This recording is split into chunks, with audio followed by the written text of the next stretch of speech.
Hi friends, welcome to my channel. ఈరోజు ఈ వీడియోలో మనము జనవరి 31, 2025న కేంద్ర ప్రభుత్వం పార్లమెంట్లో ప్రవేశపెట్టిన ఇండియన్ ఎకనామిక్ సర్వే 2024-25 సంబంధించి కొన్ని ప్రాక్టీస్ ఎంసీక్యూస్ చూద్దాము. ఇవి శాంపిల్ కోసము. అలాగే ఎవరైతే ఏపీఎస్సి గ్రూప్ 2 అలాగే వివిధ పోటీ పరీక్షలు తెలంగాణ అవ్వచ్చు, ఆంధ్రప్రదేశ్ అవ్వచ్చు, ప్రతి పోటీ పరీక్షకు కూడా ఇవి అయితే ఆంధ్రప్రదేశ్తో పాటు తెలంగాణ రాష్ట్రాల్లో కాంపిటేటివ్ ఎగ్జామ్స్కి ఈ ఇండియన్ ఎకనామిక్ సర్వే 2024-25 అయితే ఉపయోగపడుతుంది. నేను ఈ వీడియోలో ఒక 25 బిట్స్ చేశాను. ఈ వీడియో మీకు నచ్చితే, మీరు ఆదరిస్తే కనుక మరిన్ని క్వశ్చన్స్ ఈ ఆర్థిక సర్వే మీద అయితే నేను చేస్తాను. ఫస్ట్ 25 క్వశ్చన్స్ చేశాను. తర్వాత ఈ వీడియోకి వచ్చిన రెస్పాన్స్ని బట్టి మరిన్ని క్వశ్చన్స్ ఈ ఎకనామిక్ సర్వే అలాగే యూనియన్ బడ్జెట్ 2025-26 మీద కూడా చేయడం జరుగుతుంది అనమాట. Okay friends, first question. ఆర్థిక సర్వే 2024-25 ప్రకారము ఆర్థిక సంవత్సరం 25 అంటే ఆర్థిక సంవత్సరం 25 అంటే 2024-25 అనమాట. అంటే 2024 ఏప్రిల్తో స్టార్ట్ అయ్యి 2025 మార్చితో ముగిసేదాన్ని FY25 అంటారన్నమాట. ఫైనాన్షియల్ ఇయర్ 25 అంటే 2024 ఏప్రిల్తో స్టార్ట్ అయ్యి 2025 మార్చితో ముగిసేదాన్ని FY25 అంటారు. అలాగే ఈ వీడియోలో FY26 అని కూడా వస్తుంది. FY26 అంటే ఏప్రిల్ 1, 2025 నుంచి మార్చి 31, 2026 దాకా ఉన్నదని FY26 అంటారన్నమాట. ఆ రకంగా అంటే మనకి ఈ మార్చి 2025 మార్చి 31తో ముగిసే ఆర్థిక సంవత్సరానికి భారతదేశం అంచనా వేసిన నిజమైన జీడిపి వృద్ధి రేట్ ఎంత అంటే కరెక్ట్ ఆన్సర్ వచ్చి ఇక్కడ మనకి 5.4%, 6.4%, 7.4%, 8.4% ఇచ్చారు.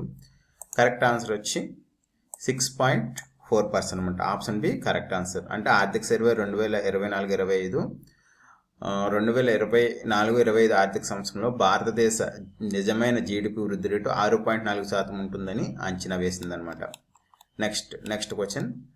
ఆర్థిక సర్వే 2024-25 భారతదేశ భవిష్యత్ వృద్ధికి కీలక సాధనంగా దేన్ని నొక్కి చెప్పింది? అంటే ఈ ఆర్థిక సర్వేలో భారతదేశం భవిష్యత్తులో వృద్ధికి దోహదపడే కీలక అంశంగా దేనిని నొక్కి చెప్పింది అంటే ఆప్షన్ ఏ విదేశీ పెట్టుబడులు, ఆప్షన్ బి నియంత్రణ సడలింపు, ఆప్షన్ సి రక్షణవాదం, ఆప్షన్ డి ప్రపంచ వాణిజ్య విస్తరణ. కరెక్ట్ ఆన్సర్ వచ్చేంటే ఆప్షన్ బి నియంత్రణ సడలింపు. అంటే ఏదైతే కీలక పాలసీలో నియంత్రణలు ఉంటాయో అంటే రెగ్యులేషన్స్ ఉంటాయో ఆ రెగ్యులేషన్స్ని తగ్గించడం, సడలించడం మూలంగా భవిష్యత్తులో భారతదేశ వృద్ధికి అది ఉపయోగపడుతుందని చెప్పేసి ఈ ఆర్థిక సర్వే హైలైట్ చేసిందనమాట.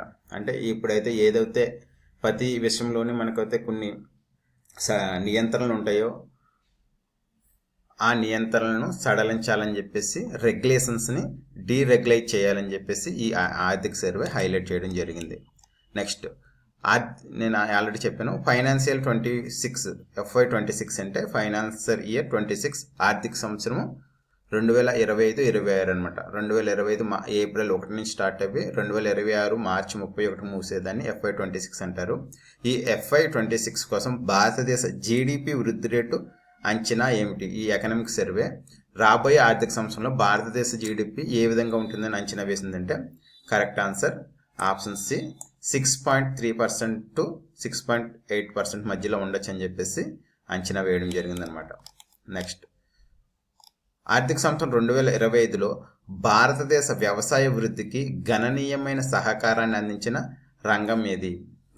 2024-25 ఆర్థిక సంవత్సరంలో భారతదేశ వ్యవసాయ వృద్ధికి గణనీయమైన సహకారాన్ని అందించిన రంగం ఏది అంటే ఏ రంగంలో, వ్యవసాయంలో పలు రంగాలు ఉంటాయి, ఆ రంగంలో ఏది ఎక్కువ ఈ వ్యవసాయ వృద్ధికి దోహదపడిందంటే ఆప్షన్ ఏ పూల పెంపకం, ఆప్షన్ బి గోధుమ వ్యవసాయం, ఆప్షన్ సి వరి ఉత్పత్తి, ఆప్షన్ డి పాడి వ్యవసాయం. కరెక్ట్ ఆన్సర్ ఏంటంటే పూల పెంపకం అనేది ఈ ఫైనాన్షియల్ 24-25లో భారతదేశ వ్యవసాయ అభివృద్ధికి ఎక్కువ సహకారాన్ని అందించిన రంగం అన్నమాట.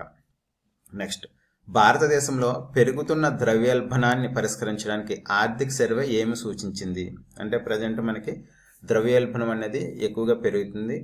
అంటే ద్రవ్యోల్బణం పెరగడం అంటే నిత్యావసర వస్తువుల ధరలు విపరీతంగా పెరుగుతున్నమాట. అయితే దానిని కంట్రోల్ చేయడానికి ఆర్థిక సర్వే ఏమి సూచించింది అంటే ఆప్షన్ ఏ వడ్డీ రేట్ల పెంపు, ఆప్షన్ బి లగ్జరీ వస్తువులపై అధిక పన్ను, ఆప్షన్ సి ఆహార సరఫరా నిర్వహణలో మెరుగుదల, ఆప్షన్ డి వినియోగదారులకు నేరుగా ప్రభుత్వ రాయితీలు. కరెక్ట్ ఆన్సర్ ఏంటంటే ఆప్షన్ సి ఆహార సరఫరా నిర్వహణలో మెరుగుదలను. ఎందుకంటే ఆహార సరఫరా నిర్వహణ సరిగ్గా లేకపోతే అంటే వేస్టేజ్ అనేది ఎక్కువ అవుతుంది. దానివల్ల ఏంటంటే ప్రోడక్ట్ వచ్చిన దానికంటే మనకి కన్జ్యూమర్కి రీచ్ అయ్యేది దాంట్లో మనకి ఆహార సరఫరాలో ఎక్కువ నిర్వహణ అనేది సరిగ్గా లేకపోతే వేస్టేజ్ ఎక్కువ వస్తుంది. దానివల్ల ఏంటంటే సప్లై ఉన్నా సరే ఫైనల్ రీచ్ అవుతే టయానికి ఎక్కువ వేస్టేజ్గా పోవడం వల్ల ఏంటంటే మనకి రేట్లు అనేది పెరుగుతాయి. దాన్ని ఈ ఆహార సరఫరా నిర్వహణ అనేది మెరుగుపరిస్తే ఈ సప్లై అనేది పెరిగి ద్రవ్యోల్బణం తగ్గించవచ్చు అనే ఉద్దేశంతో ఈ ఆర్థిక సర్వేలో హైలైట్ చేయడం జరిగిందనమాట. నెక్స్ట్, సర్వేలో హైలైట్ చేయబడిన భారతదేశ లేబర్ మార్కెట్లోని ప్రాథమిక సవాళ్ళలో ఒకటి ఏమిటి? ఈ ఎకనామిక్ సర్వేలో భారతదేశ లేబర్ మార్కెట్లో కొన్ని సవాళ్ళను అయితే హైలైట్ చేయడం జరిగింది. దాంట్లో ఒకటి ఏంటని చెప్పేసి అడుగుతున్నారు. కరెక్ట్ ఆన్సర్ ఏంటంటే ఆప్షన్ బి విద్య మరియు వృత్తి స్థాయిల మధ్య అసమతుల్యత అన్నమాట. ఏదైతే ఉద్యోగం చేస్తున్నారో ఉద్యోగం చేసిన దానికి వాళ్ళు చదువుకున్న చదువుకి మధ్య చాలా అంతరం ఉన్నదని చెప్పేసి ఈ సర్వే అయితే హైలైట్ చేయడం జరిగింది. అంటే చాలామంది వాళ్ళకి తగ్గ విద్యకు తగ్గ ఏదైతే చదువుకున్నారో చదువుకు తగ్గ ఉద్యోగాలు చేయటం లేదన్నది ఇక్కడ హైలైట్ చేయడం జరిగిందనమాట. నెక్స్ట్, ఆర్థిక సర్వే ప్రకారం లేబర్ మార్కెట్లో మహిళల భాగస్వామ్య ధోరణి ఎలా ఉంది? ఎకనామిక్ సర్వే ప్రకారం లేబర్ మార్కెట్లో మహిళల భాగస్వామ్య ధోరణి ఎలా ఉంది? ఆప్షన్ ఏ స్వయం ఉపాధి మరియు సాధారణ పనుల తగ్గుదల, సాధారణ వేతనం లేదా జీతంతో కూడిన ఉద్యోగాల్లో పెరుగుదల, ఆప్షన్ సి స్వయం ఉపాధి పెరుగుదలతో పాటు జీతాలు తీసుకునే ఉద్యోగులు తగ్గడం, ఆప్షన్ డి గణనీయమైన మార్పు లేదు, ఎటువంటి మార్పు లేదు. కరెక్ట్ ఆన్సర్ ఏంటంటే ఆప్షన్ సి. యాక్చువల్గా లేబర్ మార్కెట్లో మహిళల భాగస్వామ్య ధోరణి ఎలా ఉందంటే వాళ్ళు స్వయం ఉపాధి వైపు ఎక్కువగా వెళ్తున్నారు, మొగ్గు చూపుతున్నారు అనమాట. అలాగే శాలరీ ఉద్యోగాలు జీతాల కోసం ఉద్యోగాలు చేసే మహిళల శాతం తగ్గింది. అలాగే స్వయం ఉపాధి వైపు వెళ్ళే మహిళల శాతం పెరిగింది. అంటే జీతం కోసం ఉద్యోగాలు చేసే మహిళల శాతం తగ్గిందనమాట. తగ్గి వాళ్ళు ఏంటంటే స్వయం ఉపాధి వైపు, సొంత బిజినెస్ వైపు, సొంత ఉపాధి వైపు మొగ్గు చూపుతున్నారని చెప్పి సర్వే హైలైట్ చేయడం జరిగింది. సర్వేలో భారతదేశ పారిశ్రామిక ప్రకృతి దృశ్యం ప్రకారం ఏ రంగం బలమైన వృద్ధి కనబరిచింది? ఎకనామిక్ సర్వే ప్రకారము భారత పారిశ్రామిక రంగంలో అంటే ఇండస్ట్రియల్ దాంట్లో ఏ రంగము అత్యధిక వృద్ధిని కనబరిచిందంటే కరెక్ట్ ఆన్సర్ ఫార్మాస్యూటికల్ రంగము ఎక్కువ బలమైన వృద్ధిని కనబరిచిందంట. భారతదేశంలోని వ్యవసాయ భూమిలో ఎంత శాతం వర్షాధారంగా ఉంది? ఇది వాతావరణ హెచ్చుతగ్గులకు గురవుతుంది. భారతదేశంలో వ్యవసాయ భూమిలో ఎంత శాతం వర్షాధారంగా ఉంది? ఎందుకంటే ఈ వర్షాధారంగా ఉన్న వ్యవసాయ భూములు ఏంటంటే ఎక్కువగా ప్రకృతి వైపరీత్యాలకి గురవుతాయి అనమాట. వాతావరణంలో జరిగే మార్పులకి ఇవి ఎఫెక్ట్ అవుతాయి. ఆ రకంగా వ్యవసాయ అంటే వర్షాధారిత వ్యవసాయ భూమి భారతదేశంలో 45% అనేది ఉంది. C correct answer. 45% వర్షాధార భూమి అయితే భారతదేశంలో ఉంది. నెక్స్ట్, భారతదేశ వ్యవసాయ రంగంలో ఏ రంగం అత్యధిక కాంపౌండ్ వార్షిక వృద్ధి రేటును చూపించింది? భారతదేశ వ్యవసాయ రంగంలో ఏ రంగం అత్యధిక కాంపౌండ్ వార్షిక వృద్ధి రేటు అంటే కాంపౌండ్ లెక్కన ఎక్కువగా వృద్ధి రేటు చూపించిన కాంపౌండ్ చేస్తే ప్రతి సంవత్సరం కాంపౌండ్ చేయించుకుంటూ వెళ్తే అత్యధిక వృద్ధిని చూపించిన రంగం ఏదంటే అంటే ప్రతి సంవత్సరం కూడా వృద్ధిని చూపిస్తుంది అనమాట. ఈ రంగం ఏంటంటే ఆప్షన్ బి ఫిషరీస్ రంగము వ్యవసాయ రంగంలో ఎక్కువగా కాంపౌండ్ వార్షిక వృద్ధి రేటును అయితే CAGRని చూపిస్తుంది. అంటే ప్రతి సంవత్సరం కూడా అది మెరుగుదల చూపిస్తుంది అనమాట. అలాగే ఫ్రెండ్స్, ఎవరైతే ఏపీపీఎస్సీ గ్రూప్ 2 అలాగే కానిస్టేబుల్ పరీక్షలకు ప్రిపేర్ అవుతున్నారో వాళ్ళకి ఉపయోగపడే ఎకనామిక్ టాపిక్ సంబంధించి 800 ప్రశ్నలతో MCQs తయారు చేయడం జరిగింది. ఇవి తెలుగు మరియు ఇంగ్లీష్ మీడియంలో అయితే అందుబాటులో ఉన్నాయి.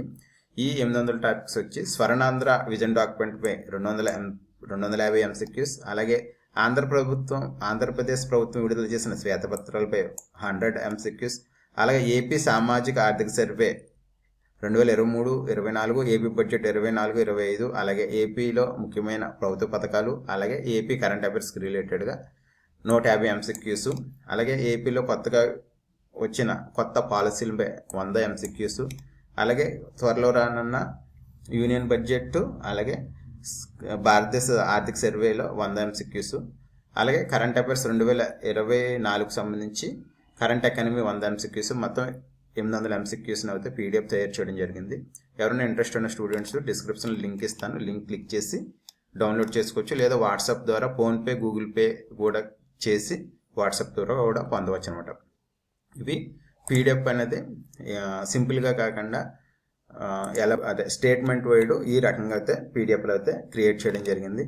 ఈజీ క్వశ్చన్స్ కాకుండా లేటెస్ట్ ట్రెండ్ అనుగుణంగా ఈ ప్రాక్టీస్ ప్రశ్నలు అయితే తయారు చేయడం జరిగింది అనమాట. ఎవరైనా ఇంట్రెస్ట్ ఉన్న స్టూడెంట్స్ డిస్క్రిప్షన్లో లింక్ ఇస్తాను, లేదా మా వాట్సాప్ నెంబర్ 8639987796 మెసేజ్ పెట్టి కూడా మీరు ఈ PDFను అయితే పొందవచ్చు.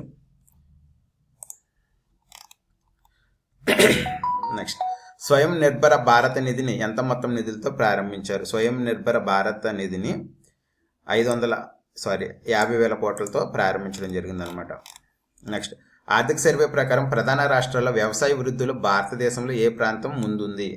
ఈ ఎకనామిక్ సర్వే ప్రకారము వ్యవసాయ వృద్ధిలో ప్రధాన రాష్ట్రాల్లో ఆంధ్రప్రదేశ్ ముందుందనమాట.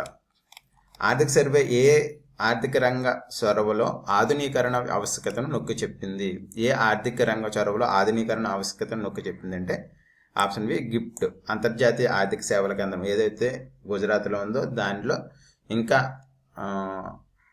రిఫార్మ్స్ తీసుకురావాలని చెప్పేసి ఆర్థిక సర్వే చెప్పడం జరిగింది. తర్వాత, కింది వాటిలో భారతదేశ సేవల రంగం వృద్ధికి దోహదపడుతుందని ప్రత్యేకంగా నొక్కబడిన రంగం ఏదంటే సేవల రంగానికి IT సంబంధిత సేవలు మరియు పబ్లిక్ అడ్మినిస్ట్రేషన్.